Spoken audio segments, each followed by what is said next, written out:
É um grande prazer, uma grande honra ter sido convidado para dividir com vocês um pouco da minha experiência, daquilo que eu aprendi ao longo dos últimos anos e um pouco também da minha história. O meu objetivo em ter aceitado esse convite é através desse compartilhamento de informações e de experiências, de alguma forma, poder colaborar com essa fase que você está, essa fase tão importante e crucial da sua vida, onde você está se preparando, se qualificando e ainda decidindo para qual direção você vai seguir na sua vida e na sua carreira. Eu espero realmente que a minha experiência seja importante para você e colabore de alguma forma com as suas decisões futuras. Bom, antes de começar a falar sobre a minha história, que é uma trajetória empreendedora, não é? Essa é a minha experiência profissional, ela está toda relacionada, quase que 100% relacionada a uma trajetória empreendedora. Então, antes de começar a falar sobre alguns detalhes dessa minha história, eu gostaria de compartilhar alguns conceitos sobre empreendedorismo que eu particularmente, a forma como eu enxergo o empreendedorismo. Eu gostaria de compartilhar isso antes com você. A primeira dessas características é que todo empreendedor, ele tem uma meta, ele tem objetivos, ele tem sonhos. Sem exceção, todo empreendedor, se a pessoa não tem meta, não tem objetivo ou não tem sonhos, você pode ter certeza, essa pessoa não é uma pessoa empreendedora. Bom, a segunda segunda característica que tem um empreendedor é que ele tem a coragem de assumir riscos. Nós vivemos numa sociedade onde o culto à estabilidade ela é muito difundida, muito difundido esse culto à estabilidade. A estabilidade ela é uma sensação fictícia. Às vezes você tem uma vida estável, vem um terremoto, vem uma catástrofe natural, não é? Vem uma morte na família. Nós não temos controle sobre tudo que acontece ao nosso redor. Por isso a estabilidade ela não existe. Então, num cenário onde as pessoas buscam um ambiente mais seguro, isso não colabora para essa segunda característica de um empreendedor, é que ele precisa ter coragem de correr riscos. A terceira característica de um empreendedor, ele trabalha duro para concretizar o projeto dele. O empreendedor é aquele cara que é o primeiro a chegar e que é o último a sair. Ele não trabalha por horário, ele não trabalha porque isso é feriado, fim de semana. O empreendedor trabalha focado em sua meta, focado em seu objetivo. Não é? Não adianta nada ele ter uma visão fantástica de um negócio e não ter a coragem para botar ele em prática. Mas também não adianta nada, ainda que ele tenha tido a visão de iniciar o seu projeto e tenha tido a coragem de dar o primeiro passo, não adianta nada se ele não tiver a disposição de trabalhar duro para concretizar aquele projeto. Eu enxergo o empreendedor dessa forma, alguém que ele tem a meta, objetivos e sonhos, coragem de assumir riscos e de trabalhar duro para concretizar o seu objetivo. Acontece que quando nós chegamos nessa sociedade, e a gente precisa se adequar a essa sociedade, a gente começa um processo de padronização. Todas as crianças elas entram nesse processo de padronização. A sociedade, nós chegamos numa sociedade que ela já era dessa forma, ela já era desse jeito.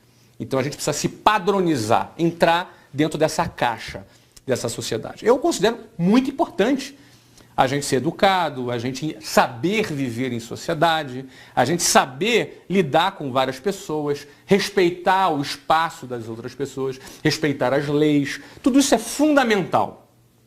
Mas quando essa padronização, ela extrapola esse campo social e passa a invadir a sua própria identidade de empreendedor, e ela passa a anular as suas decisões empreendedoras, o seu ímpeto empreendedor, o seu instinto de coragem, de assumir riscos, o teu instinto de sonhar e querer trabalhar duro para realizar. Quando essa padronização começa a entrar nesse ambiente, você começa a se transformar numa pessoa diferente da sua própria essência. E quando você permite que as suas escolhas sejam padronizadas, os seus resultados serão padronizados. As suas decisões deixam de ser decisões empreendedoras e passam a ser decisões padronizadas. Então, eu quero começar assim, contar um pouco da minha história para você, com esse pano de fundo. Com você tendo a consciência que existem decisões empreendedoras e decisões padronizadas. Quando nós começamos, quando a nossa vida ela passa a ser formada por decisões padronizadas, logo, os nossos resultados serão resultados padronizados. Mas quando nossa vida é pautada por decisões empreendedoras, logo, nós vamos colher resultados também diferentes por conta desse tipo de decisão. Eu quero começar bem lá do início mesmo, não é? Eu venho de uma família de classe média baixa, minha mãe professora do município, dava aula de matemática em escolas públicas, e meu pai sargento do Exército. Ou seja, os dois juntos tinham uma renda baixa, que nos encaixavam, essa renda nos encaixava ali dentro da classe média baixa. Eu vim da periferia do Rio de Janeiro, não sei quantos conhecem aqui, mas o bairro onde eu fui criado por toda a minha vida é o bairro Jabur. O bairro Jabur é depois de Bangu, perto de Santíssimo, Senador Camará. É uma zona ali no meio de várias favelas, Favela do Sapo, Cavalo de Aço, Marco 7, várias favelas ali na zona oeste do Rio de Janeiro, uma das regiões mais pobres do Rio, não é? Dominadas ali por tráfico de drogas, uma região bastante complicada, com gente muito agradável, gente boa, mas gente sofrida. Não é? Sofrida pelo transporte público, pelo sistema de saúde precário que o governo, infelizmente, oferece para toda a população. Eu nasci nesse contexto.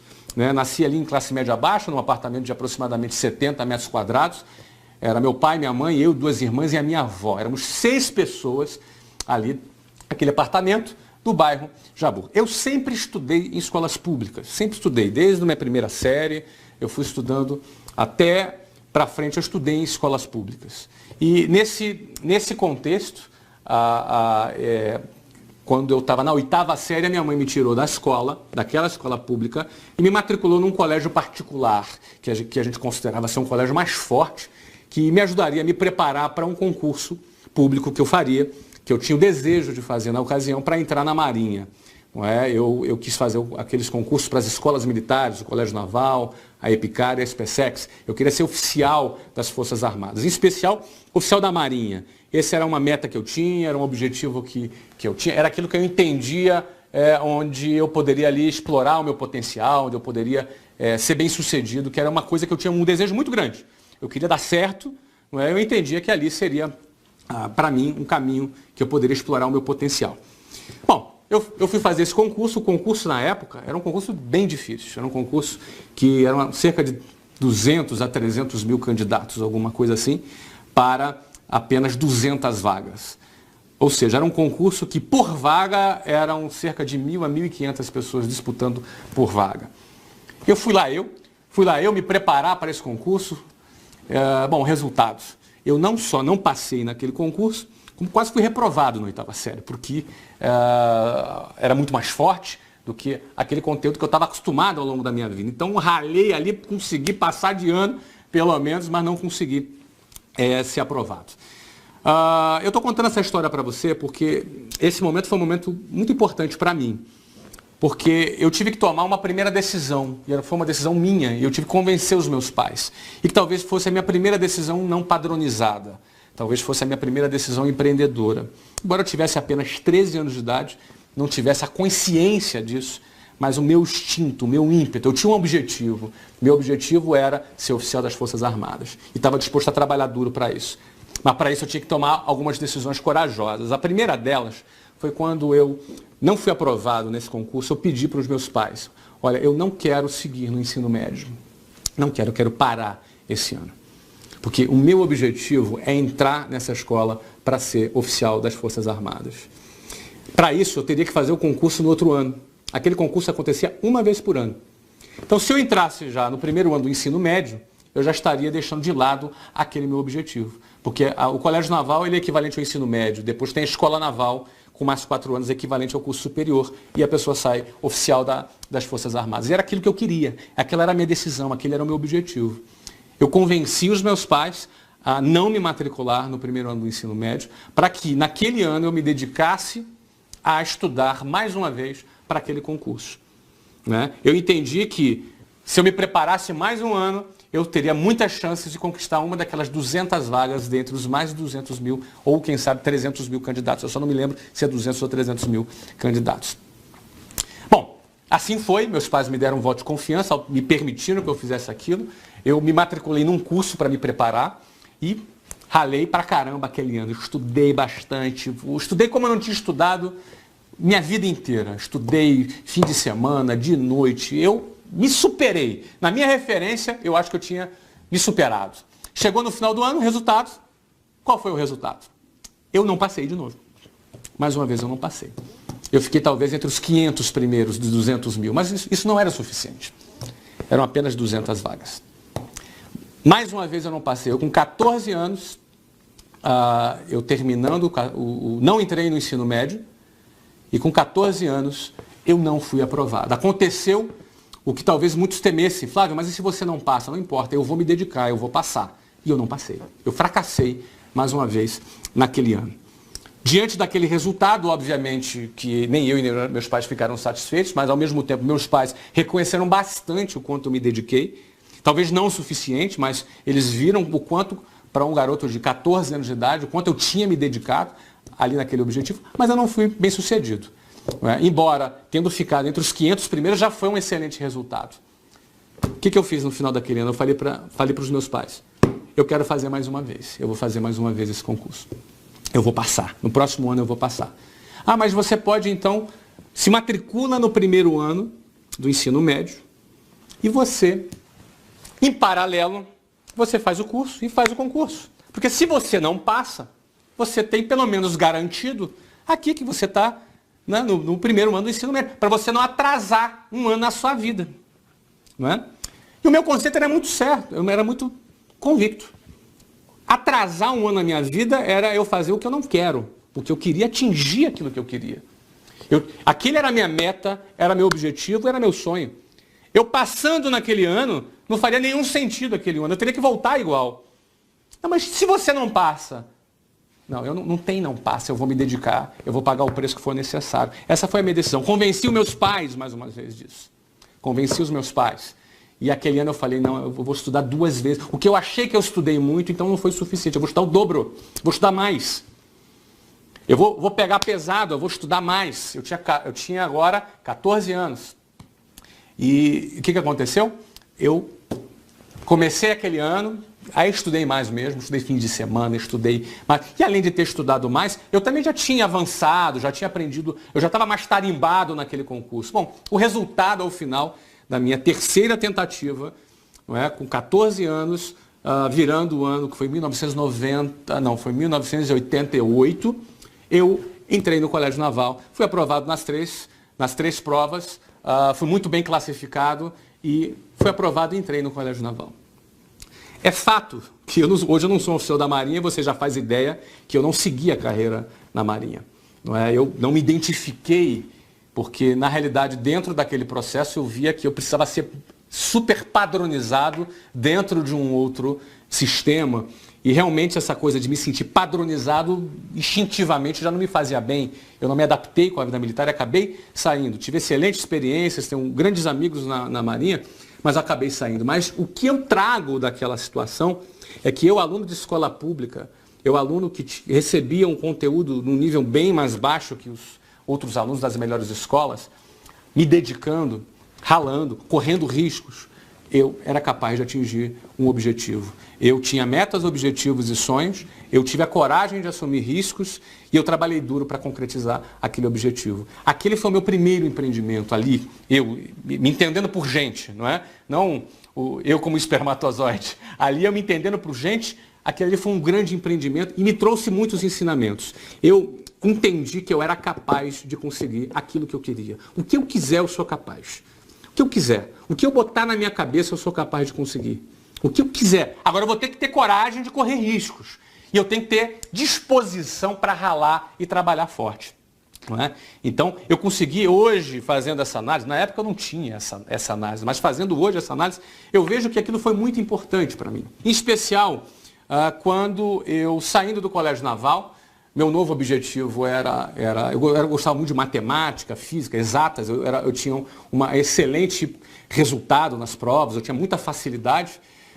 Então, eu escolhi fazer engenharia da computação, engenharia mecatrônica, ou engenharia de sistemas. Não é? Essa foi a área que eu escolhi para eu estudar.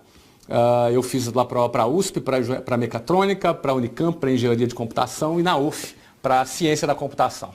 UF lá no Rio de Janeiro.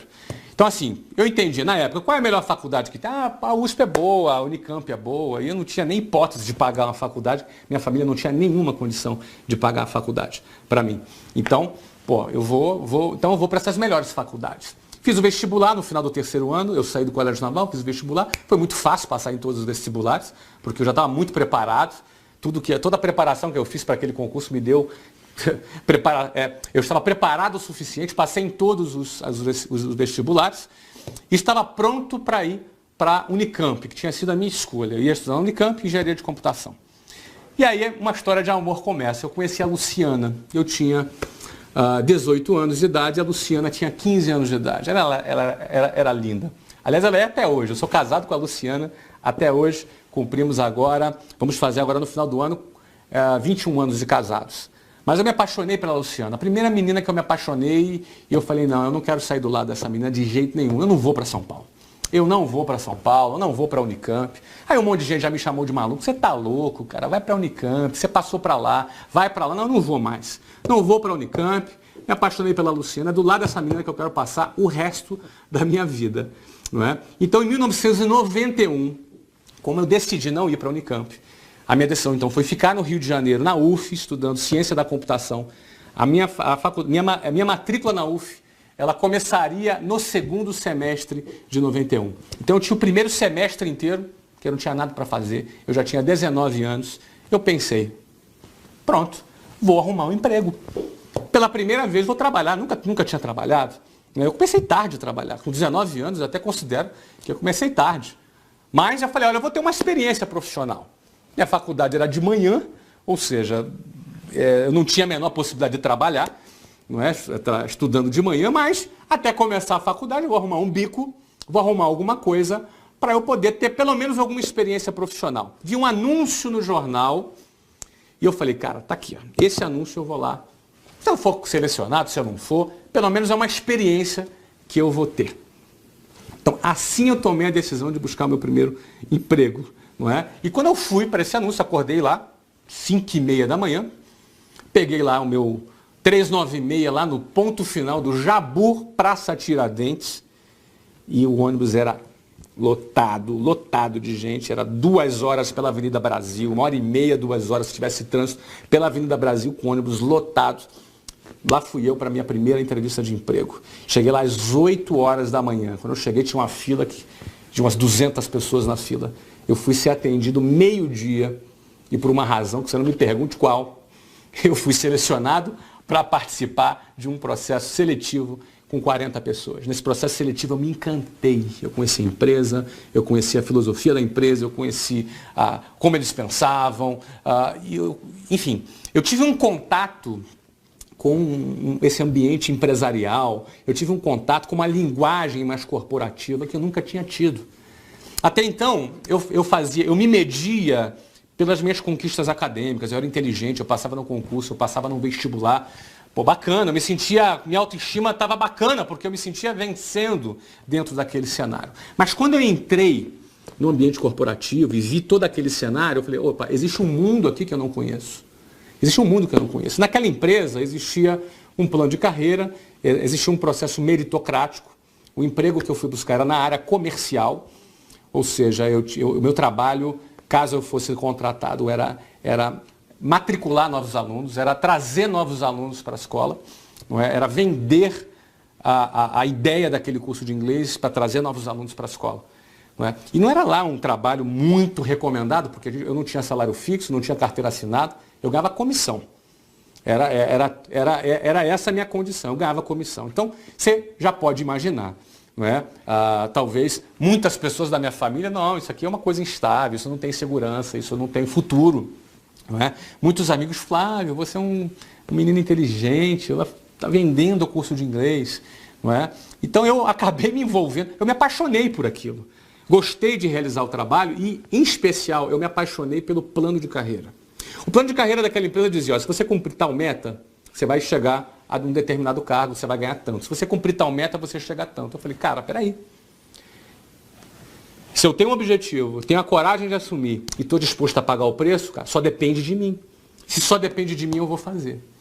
Não é? Então eu entrei naquele trabalho, agarrei aquela oportunidade que para muitos não era nada recomendável, e não era mesmo, do ponto de vista padronizado, do ponto de vista convencional, não era mesmo, mas eu estava muito mais voltado para os meus objetivos e o que aquilo poderia colaborar comigo do que com a padronização. Eu encarei aquilo e fui adiante. E outra coisa, aquele trabalho me dava a perspectiva rápida de eu me casar com a Luciana. Era o meu objetivo, eu queria me casar com a Luciana.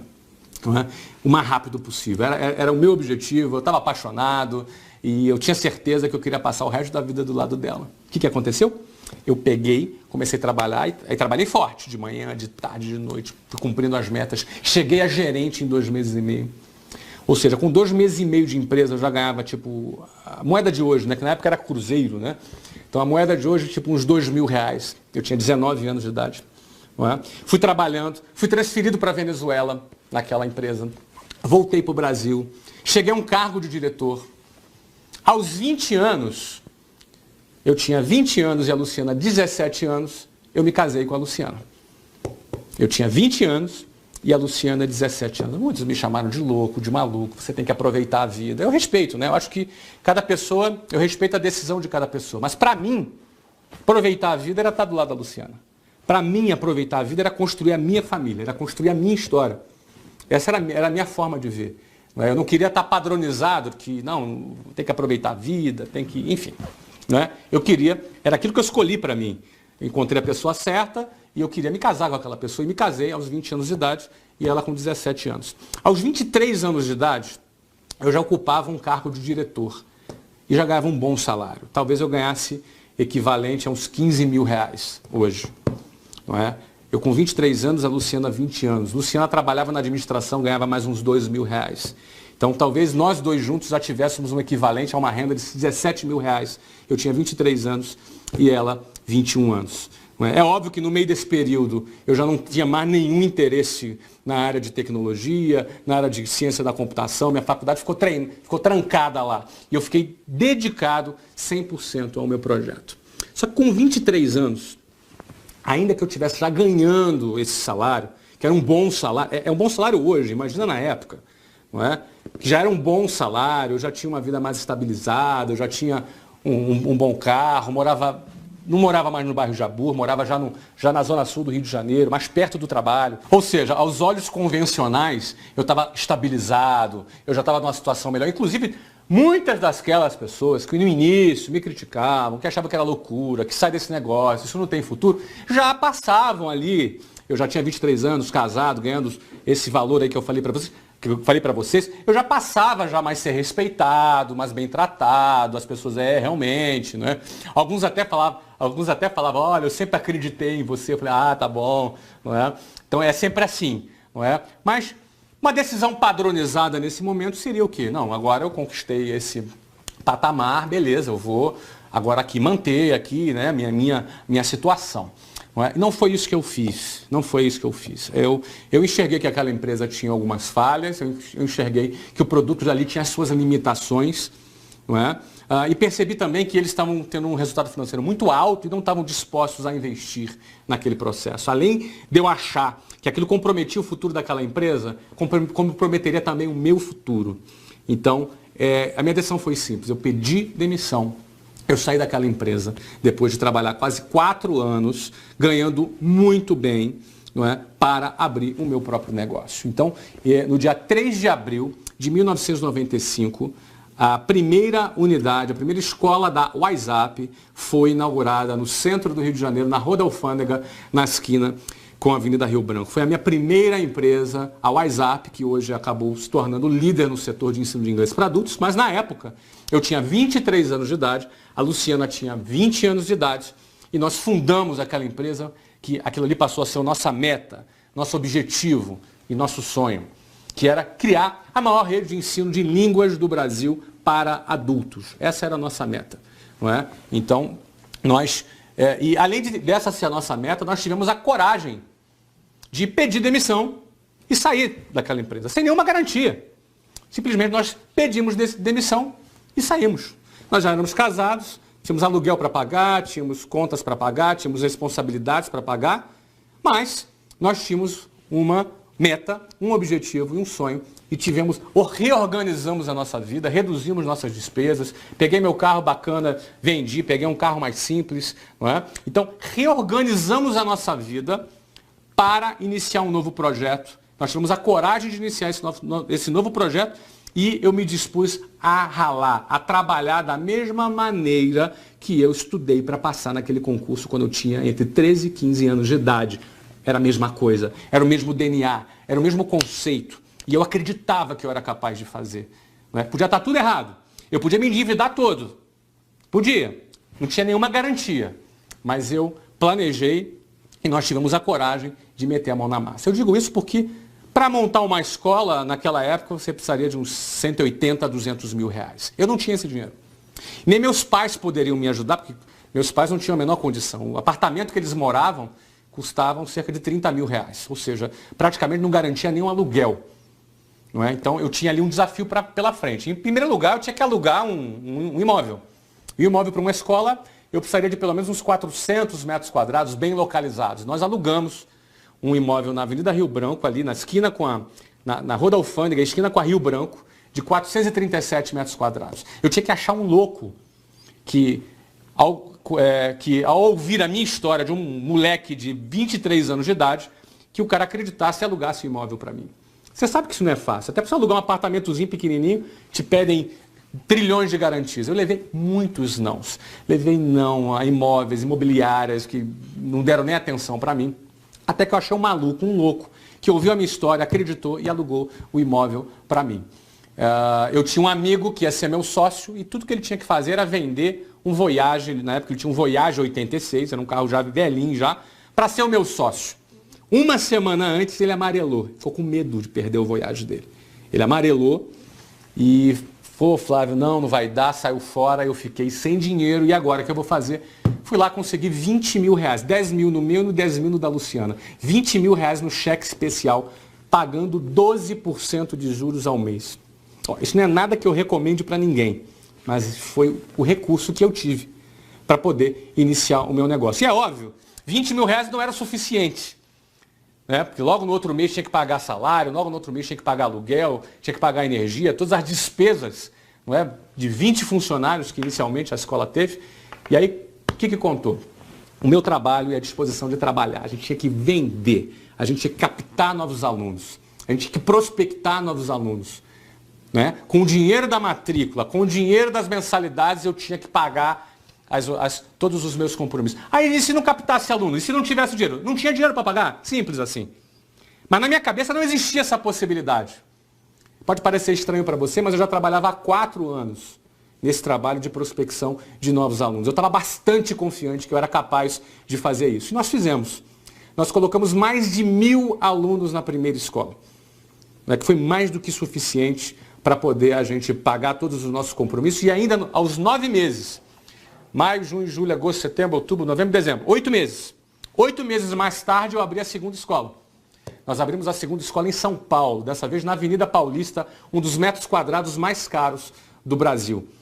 Ou seja, pelo menos 4, 5 vezes mais caro o aluguel lá na Avenida Paulista do que nessa da Rua da Alfândega. Também não foi fácil achar um maluco que alugasse um imóvel para um moleque de 23 anos de idade, não é? Que tinha um projeto, que tinha uma escola no Rio de Janeiro. Já tinha uma história, mas não importa, eu estava chegando em São Paulo.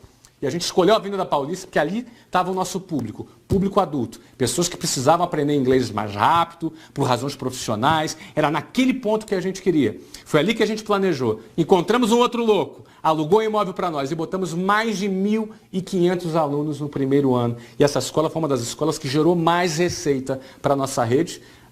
Nós chegamos a faturar $500 mil por mês nessa escola, que foi onde nós geramos caixa para a expansão da nossa rede nos 3 primeiros anos. Nos 3 primeiros anos, ou seja, entre 1995 e entre 1998, nós abrimos 24 escolas próprias. Eu e a Luciana abrimos 24 escolas. Rio de Janeiro, São Paulo, Goiânia, Salvador, Maceió, Belo Horizonte, Curitiba, Porto Alegre, enfim.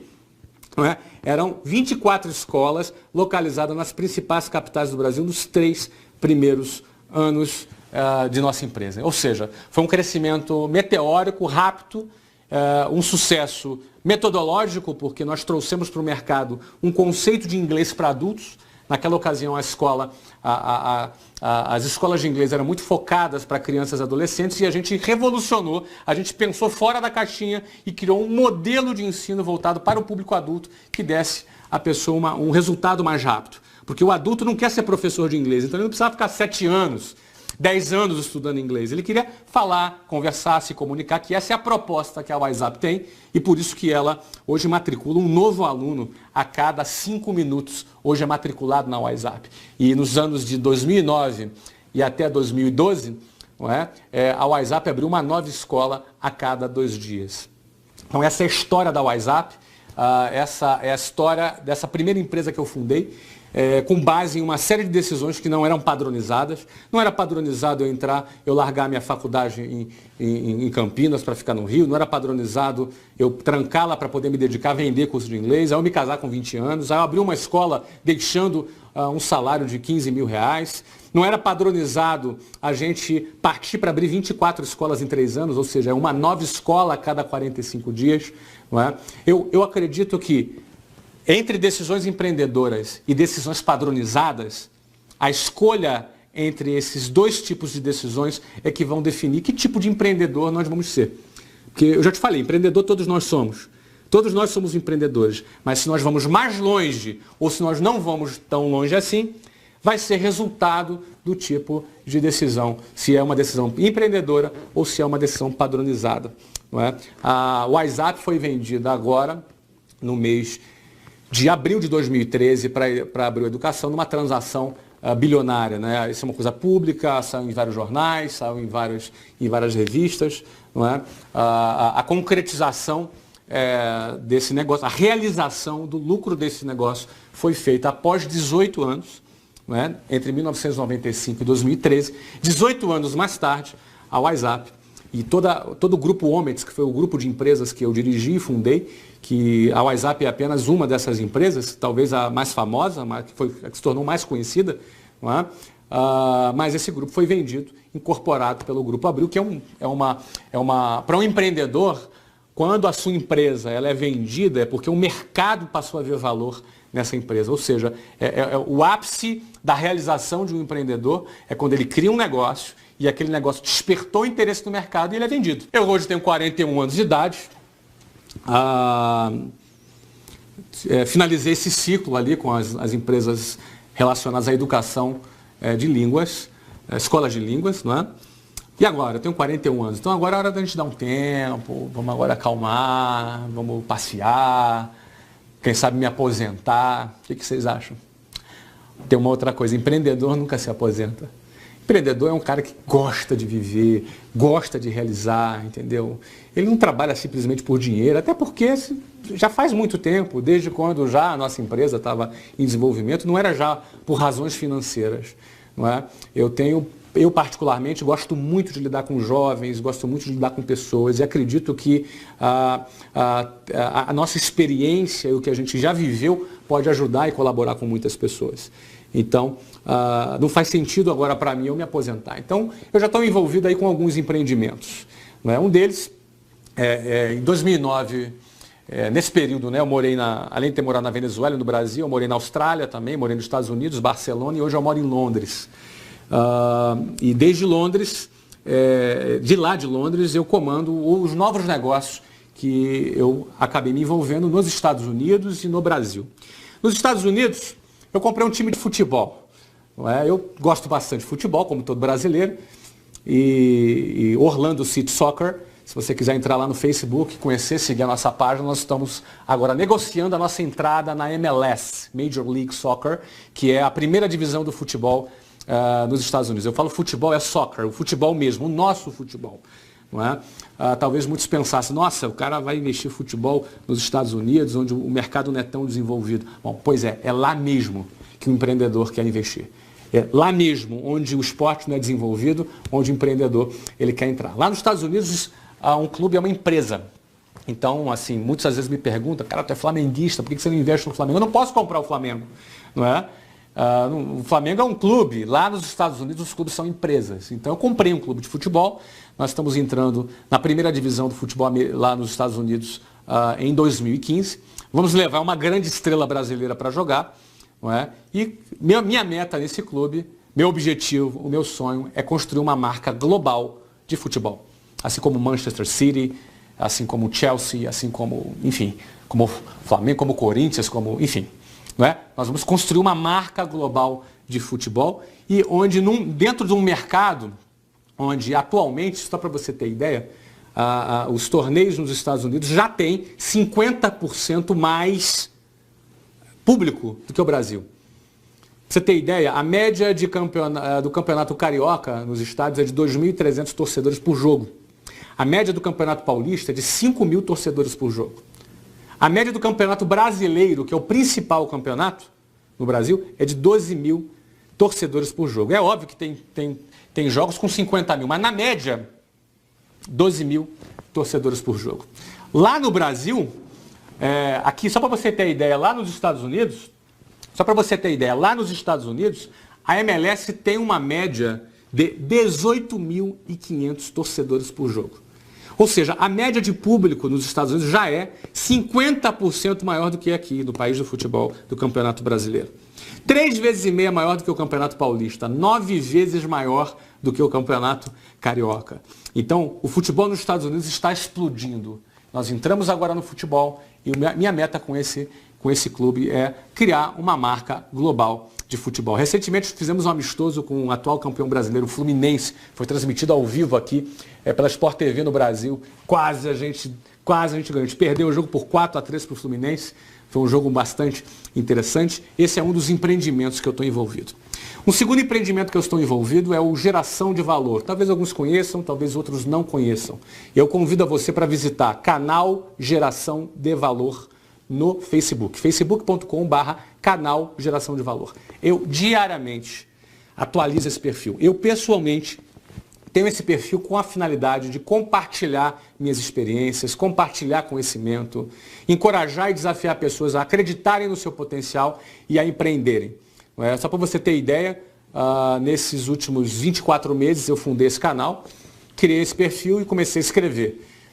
Hoje nós temos mais de 1.200.000 pessoas que participam desse canal, que seguem o Geração de Valor no Facebook e acabam tendo contato com o conteúdo que eu pessoalmente desenvolvo. Inclusive eu convido a você a entrar na página e interagir comigo. Eu interajo ali com a página todos os dias, sem exceção, eu participo dessa página. Então esse é um empreendimento que eu tenho bastante carinho, que é onde eu divido meu conhecimento, que é onde eu ali compartilho minha visão e experiências com jovens que estão ali iniciando a sua carreira, e você é convidado a participar também dessa página. No segundo semestre, agora no final desse segundo semestre agora, nós vamos lançar a segunda fase do Geração de Valor, que para aqueles que querem se aprofundar, nós vamos criar eventos e cursos voltados para quem deseja explorar mais o seu potencial e para quem deseja empreender. Você está convidado ali, ao participar da página, você já vai ficar antenado de tudo que está acontecendo por ali.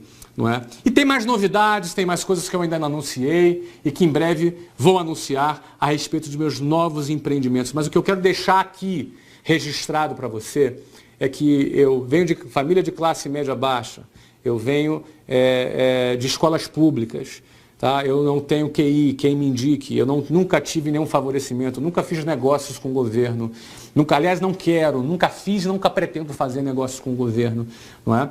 Então, eu entendo que eu não sou melhor do que ninguém. Eu passei 2 horas, de 2 horas para ir, entre 2 horas para voltar, 4 horas por dia amassado dentro de um ônibus ou dentro de um trem para ir e voltar do meu trabalho, mas com uma meta, com um objetivo e com um sonho. Eu não sou melhor do que você, eu não sou melhor do que ninguém. Não é? Eu acredito que quando você tem uma meta, um objetivo e um sonho, quando você tem a coragem de assumir riscos e está disposto a trabalhar forte, quando você, acima de tudo, você abandona o padrãozinho, abandona aquela caixinha, não é? Abandona aquela maneira, não é? Você rejeita aquela forma convencional e padronizada que te foi apresentada. Um novo cenário abre para você, não é? Você passa a acreditar que você é capaz de realizar. E quando você acredita, quando você sonha e tem coragem e está disposto a trabalhar, as suas chances de vencer, elas aumentam muito mais. Então, a mensagem que eu quero deixar para você é que acredite no seu potencial. Tá? Não se intimide com as chacotas ou com as críticas. Não é? Tenha coragem de pensar fora do padrão. E se faz muito tempo que não estão te chamando de louco, é que você deve estar errando alguma coisa. Porque todas as vezes que você resolver sair do padrão, você vai ser criticado, vai ser chamado de louco. Acho que o Brasil, o mundo precisa de novos líderes, pessoas corajosas que sejam dispostas a fazer a diferença. Em todos os setores da sociedade, inclusive na política, inclusive no setor empresarial, no setor das organizações não governamentais, no setor social. Não é? Eventualmente você é um cara mais artístico, então empreenda no seu lado mais artístico, tenha coragem de assumir aquilo que você quer, né? De correr riscos para você realizar o seu projeto de vida. Cada um tem seu projeto, eu contei o meu aqui, isso aqui não é uma regra, não é? É minha vida, é minha história, mas eu acredito que para a sua vida, para o seu projeto de vida, o que você quer alcançar para você, eu acredito que esses princípios, de alguma forma, pelo menos eu desejo que tenha colaborado com você. Tá legal, gente? Pessoal, um grande abraço, um prazer imenso aqui ter investido esse tempo junto com vocês. Eu desejo tudo de melhor, todo sucesso para você na sua carreira. Um abraço.